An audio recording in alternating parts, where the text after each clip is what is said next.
English လို့မှာကင်ထားတာကင်တာကို English လို့ hold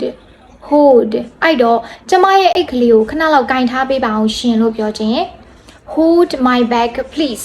hold my bag please အဲ့ဒါကိုပဲကိုကဖုန်းပြောနေနေခဏလောက်ကင်ထားပေးပါအောင်လို့ဖုန်းကင်ထားခိုင်းတာကိုပြောခြင်းလဲသုံးလို့ရသေးတယ် hold on a second please hold on a second please အဲ့ဒါကိုမမက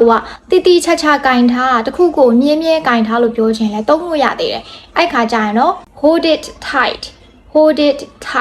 ဒီလိုလေးသုံးလို့ရတယ်နောက်တစ်ခုအနေနဲ့ကိုကစီးသွားချင်တာမအောင်ထားနိုင်တော့ဘူးဒီလိုပြောချင်ရင်လည်းသုံးလို့ရသေးတယ်အဲ့ခါကျရင်တော့ I can't hold it anymore ဒီလိုလေးသုံးလို့ရတယ်